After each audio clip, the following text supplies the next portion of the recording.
Because जितना diabetes को हम पोस्टपोन करेंगे उतना उसको कॉम्प्लिकेशंस को भी पोस्टपोन करेंगे। Hi, I am Radhika Gupta and you are watching Nagpur today. आज इंडिया में काफ़ी तेज़ी से डायबिटीज़ अपनी जगह बना रहा है।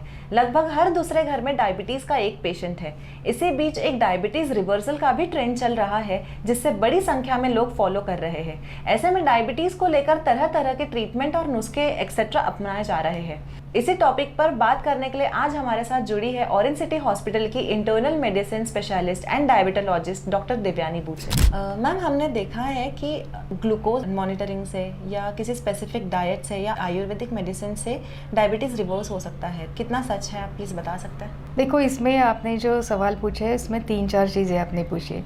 सबसे पहले मैं क्लेरिफाई करना चाहती हूँ कि हम जो बात करें टाइप 2 डायबिटीज़ की है, तो technically reversal is possible but this term reversal is incorrect as per the American diabetic association, जो कि जानी मानी संस्था है जो हमें गाइडलाइंस देती है। वो कहती है कि don't call it reversal, call it रेमिशन, and yes that is possible. Now आपने दूसरा सवाल पूछा कि कंटिन्यूस ग्लूकोज मॉनिटरिंग। तो कंटिन्यूस ग्लूकोज मॉनिटरिंग से आपका डायबिटीज़ रेमिशन में नहीं जाने वाला है। आपका डायबिटीज़ रेमिशन में तभी जाएगा जब आप एक डाइट, एक एक्सरसाइज फॉलो करेंगे। अभी सवाल ये है कि ये रेमिशन क्या है। तो रेमिशन की डेफिनेशन ये है कि अगर आप ऐसे डाइट एंड एक्सरसाइज प्रोग्राम से और in otherwise terms lifestyle modification से बिना मेडिसिन के, I want to underline the word बिना मेडिसिन के, आपका ब्लड शुगर के वैल्यूज़ नॉर्मल रखो for 3 months initially and 6 months. अगर आप देखते हो at the end of 3 months that आपका फास्टिंग ब्लड शुगर बिलो 100 है, पोस्ट मील बिलो 140 है एंड HbA1c बिलो 6.5 है without any medication, just by lifestyle modification, then हम बोल सकते हैं कि प्रॉबेबली आपका डायबिटीज़ रेमिशन में जा रहा है। It is not called as reversal. Now ayurvedic medicine से होता है कि नहीं, ये इसके ऊपर मैं कमेंट नहीं करना चाहूँगी क्योंकि आयुर्वेदिक मेडिसिन मेरा फील्ड नहीं है। So I will not be able to answer that, उससे होता है कि नहीं होता है। डाइट के बारे में आपने बिल्कुल सही पूछा है, क्योंकि हर जगह आप कोई न्यूज़पेपर खोलिए, कोई मैगज़ीन खोलिए, कोई चैनल लगाइए, रिवर्सल के बहुत सारे एडवर्टाइजमेंट्स हैं। There are hundreds of diets which my patients also tell me कि हमने इसका डाइट फॉलो किया, उसका डाइट फॉलो किया। Now what happens is they are since it is publicized, उनको लगता है कि instead of taking medicines which are costly also and they feel कि if they can control it without medicine they should follow that diet. So कोई smoothies लेता है, कोई एक टाइम खाना खाता है, कोई 2 टाइम खाना खाता है, कोई और कुछ लेता है, कोई high fat that is ketotic diet लेता है, कोई लो कैलोरी डाइट लेता है, कोई लो कार्बोहाइड्रेट डाइट लेता है। होता यूँ है कि initially when you take all this diets, the basic जो डाइट का प्रिंसिपल ये लोग फॉलो करते हैं is they cut down on your carbohydrates as well as calories. So anyway, अगर आप ये पॉपुलर डाइट्स नहीं लो, आप अपने डॉक्टर के अंडर निगरानी में आपका डाइट कंट्रोल करो, calorie and carbohydrate both control करो, एक्सरसाइज करो, तो कुछ हद तक आपको ब्लड शुगर नॉर्मलाइज होने ही वाले हैं। In fact as allopathic diabetologist we tell them that first sentence in my prescription is always lifestyle modification, that is diet and exercise. So अगर ये हम करते हैं तो आपका ब्लड शुगर कंट्रोल में आने वाला है when in initial phases of diabetes. But when the diabetes is long standing, when you are requiring 5 to 6 tablets plus insulin, or when there are complications and ये 10, 12, 15 साल का डायबिटीज़ है, ये सिर्फ लाइफस्टाइल मॉडिफिकेशन से रेमिशन में जनरली नहीं जाता है। उसमें भी ये है कि weight loss is a issue. आप ऐसा डाइट लो, अगर आप 15 किलो वेट लॉस करते हैं तो आपका रेमिशन होने का चांसेस ज़्यादा है। आप जब डाइट फॉलो करते हैं तो आपका लीवर के अंदर का जो फैट कंटेंट है वो, और पैनक्रियाज के ऊपर जो फैट जमा हुई है वो कम होने से शुगर मेंटेन हो सकता है। सवाल ये है कि रेमिशन एक बार अचीव करने के बाद में क्या ये सस्टेन रहेगा? ये जो फैंसी डाइट्स आप फॉलो करते हैं या लो कार्ब लो कैलोरी डाइट आप करते हैं, क्या आप ये 1 साल, 2 साल, 4 साल, 10 साल कर सकते हो क्या?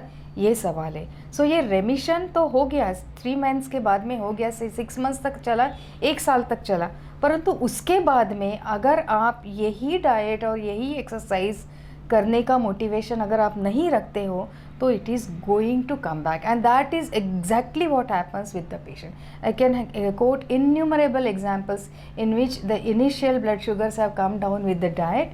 However, after some time when they get fed up with that kind of diet or that kind of strict routine, they start eating normally, and then there is a false sense of security कि अभी तो diet मुझे diabetes है ही नहीं because मेरी sugars तो normal I, and then they come back to us with HbA1c of 10 and above and very high sugar. अगर आप सस्टेन कर सकते हो ये डाइट एंड एक्सरसाइज तो may be you may stay with normal blood sugar for a longer time. But आज के ज़माने में जब हर जगह पर मुझे खाना ही खाना नज़र आता है, जहाँ पे भी जाओ, कोई भी गली में आप जाओ, every new shop is a eatery. कहीं ब्रेड से, कहीं पास्ता है, कभी साउथ इंडियन है, कभी नॉर्थ इंडियन है. सो ऐसे माहौल में हर रिसेप्शन में पता नहीं कितना खाना रहता है. तो इतना मोटिवेटेड रह के इतना स्ट्रिक्ट डाइट कंट्रोल करने वाले बहुत कम होते हैं. तो ये पॉसिबल है, ये नहीं मैं बोलूँगी टाइप 2 में पॉसिबल है, परंतु ये सस्टेनेबल है कि नहीं रेमिशन, ये सवाल है. Right. So I hope that answers your question. So now ये फैंसी डाइट हम फॉलो करें कि नहीं, ये तो इंडिविजुअल लाइकिंग है, इंडिविजुअल ओपिनियन है. मुझे लगता है किसी भी अच्छे डायबिटोलॉजिस्ट के साथ में विथ अ गुड डाइटिशियन अगर आप डाइट फॉलो करते हैं तो भी आपको वही रिजल्ट मिलने वाला है. Second issue in this fancy diets are like people are advocating low calorie diet to the extent of 800 to 900 calories per day.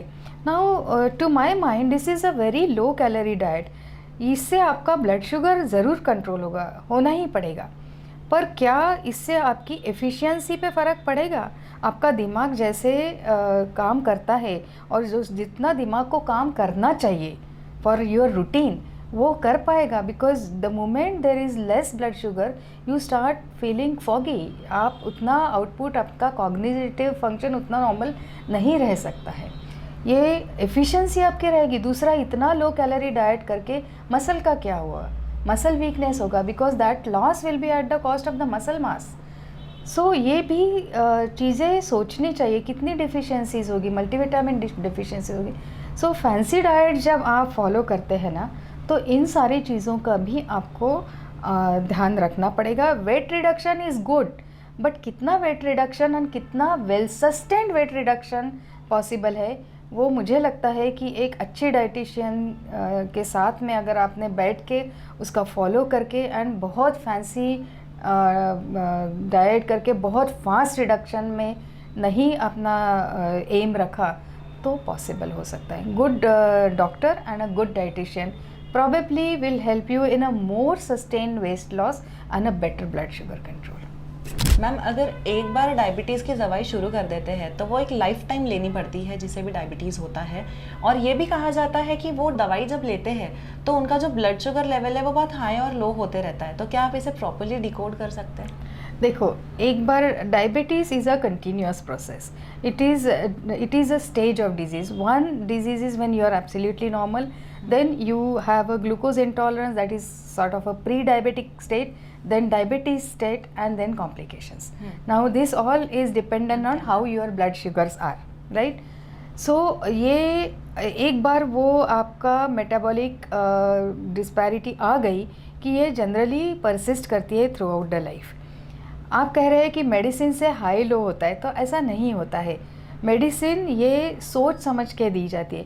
जैसे आपके you are a first time detected diabetic, you have not taken medicine earlier, then we choose certain drugs which are not going to give you a severe kind of hypoglycaemia. क्योंकि अगर आपके पहले blood sugars बहुत ज़्यादा नहीं है तो हम उसी हिसाब से आपको दवाई देंगे. पर अगर आप आते हैं और sugars, many times what happens, people have not tested, they come to us and their sugars are very high. तो नॉर्मलाइज़ करने के लिए हमको कभी कभी ज़्यादा दवाई देके उनको नॉर्मलाइज़ करके फिर हम टाइट्रेट करते हैं एज़ पर ब्लड शुगर. कभी कभी इंसुलिन भी इनिशियली देते हैं एंड उसके बाद में ओरल मेडिसिन देते हैं. ना ये हाई लो का जो कंसेप्ट है ना, when you are put on a medicine or a treatment for diabetes, it is a must that you should do lifestyle modification. By that I mean you should stick to the diet which has been advised to you. You must do the exercise which is told to you, 40 minutes per day, at least for 5 days a week, and take the medicines in time. Now medicine in time का कहने का मतलब ये है कि आपने जो medicine जब दिया हुआ है वो लेना है। दूसरा, हम डाइट कंट्रोल करने के लिए कहते हैं, पर उसका मतलब ये भी है कि आपको जिस टाइम डाइट खाने के लिए बोला है उस टाइम खाना ही है। मैनी पीपल फील कि डायबिटीज़ है, मैं स्किप कर देता हूँ, आज मैं ब्रेकफास्ट नहीं करता है, कल मैं लंच नहीं करता हूँ और मैं दवाई खा लेता हूँ। ना, दवाई को अपना दिमाग नहीं होता है। अगर आप दवाई दे दें और डाइट नहीं ले तो आपका ब्लड शुगर फॉल होना ही होना है। सो ये जो लो ब्लड शुगर की बात कर रहे हैं वो असमंजस के कारण होता है, when people do not understand कि हमको डाइट का डिसिप्लिन भी फॉलो करना है, राइट। तो ये समझते नहीं है लोग और उसके कारण होता है। They have no liberty of skipping a meal, they have no liberty of, मतलब आज आपने लंच 12 बजे किया, कल मैं 3 बजे करूँगा और मैंने दवाई 10 बजे खा ली, तो ये नहीं हो सकता। इससे ब्लड शुगर फॉल होना है। फिर कभी कभी ऐसा होता है कि हमने बोला है 2 रोटी खाना, तो मैंने सुबह नहीं खाया था, तो सुबह की भी 2 रोटी और 4 रोटी प्लस अगर हम डेजर्ट खाएंगे तो शुगर हाई होने ही वाला है। As a doctor how can we give medicine if you are not discipline. So ऐसा नहीं है कि हाई लो मेडिसिन की वजह से होता है। हाई और लो ब्लड शुगर इसलिए होता है क्योंकि आप जो बताए हुए इंस्ट्रक्शन से वो नहीं फॉलो करते हैं। एंड मुझे लगता है कि इतना इग्नोरेंस है डायबिटीज़ के बारे में, लोगों को 10-10 साल तक डायबिटीज़ है, परंतु ये नहीं पता होता है कि ब्लड शुगर एग्जैक्टली कब टेस्ट करना है। मुझे बहुत अचंभा होता है कि ब्लड शुगर फास्टिंग करते हैं और वो बोलते हैं कि ब्रेकफास्ट ले लेते, फिर लंच लेते, फिर पोस्ट मील करते। Now this is not right. बताने के बावजूद भी नहीं समझते क्योंकि वो मेरे ख्याल से समझना ही नहीं चाहते। तो ये high low most of the times because of the fault on the part of the patients, because he is not understood it. तो मुझे लगता है कि एक अच्छे काउंसलर, एक अच्छे डॉक्टर और एक अच्छे डाइटिशियन की अगर आप कंसल्टेशन में रहे तो ये प्रॉब्लम नहीं आना चाहिए। मैम, डायबिटिक और प्री डायबिटिक में क्या फ़र्क होता है? अगर प्री डायबिटिक कोई डिटेक्ट हो रहा है तो क्या वो रिवर्स हो सकता है, और प्री डायबिटिक पेशेंट्स को किस तरह ट्रीट किया जा सकता है? बहुत अच्छा सवाल है, बिकॉज़ ये जो प्री डायबिटिक्स है बहुत ज़्यादा संख्या में है। Now pre diabetes and diabetes ये कोई डिफरेंट डिजीज़ नहीं है, ये एक ही डिजीज़ के डिफरेंट स्टेजेस है। एक है जब आप बिल्कुल नॉर्मल है, आपका ब्लड शुगर फास्टिंग पोस्ट मील खाना खाने के बाद में, ज़्यादा खाना खाने के बाद में भी 2 घंटे में नॉर्मल आता है, that is a normal blood sugar. Now pre diabetes में यह है कि आप डायबिटीज़ क्यों कब डायग्नोज करते हैं? डायबिटीज़ तब डायग्नोज करते हैं जब आपका ब्लड शुगर फास्टिंग जो है 125 एंड अबव। ये डेफिनेशन मैं नहीं दे रही हूँ, ये डेफिनेशन WHO ने दिया हुआ है, वर्ल्ड हेल्थ ऑर्गेनाइजेशन ने। So fasting blood sugar of 125 and above, if it is there, patient is diabetic. Post meal blood sugar is 200 and above, patient is diabetic, right. Now normally जो हम पकड़ते हैं blood sugar, fasting blood sugar should be below 110 and post meal blood sugar should be below 140. What happens in between the two?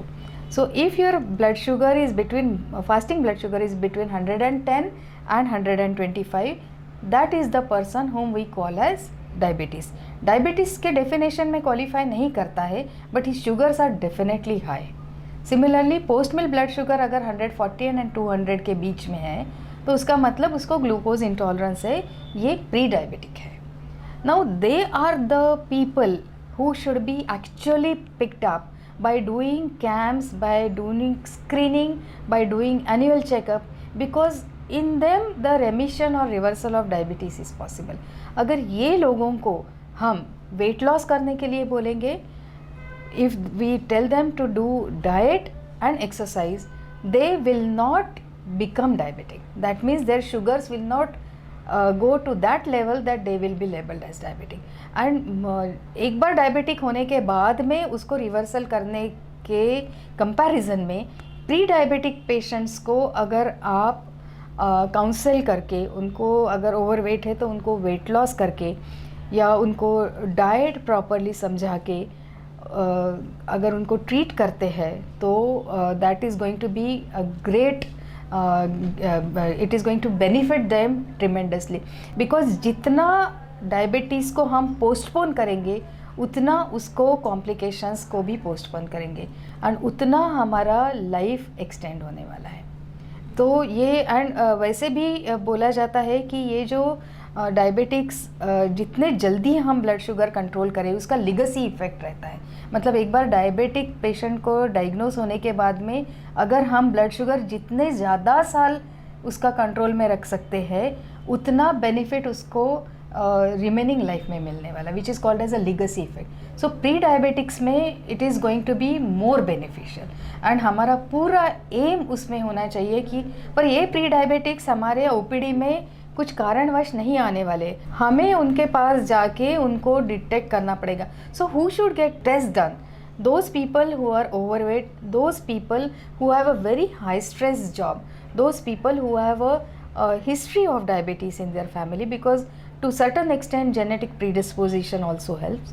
Those people who have a sedentary lifestyle, they should be tested every year for blood sugar level and उनको pickup करके उनको हमने diabetic ना होने में, they should not get converted to diabetes, इसके लिए परिश्रम करना चाहिए and they can be reverse, they can be in remission for a longer time. And ये यंगर ग्रुप होता है तो उनको they are motivated because the whole life is ahead of them, so उनको करना बहुत ज़रूरी है। इसलिए इस this kind of interview and this kind of public awareness is extremely important.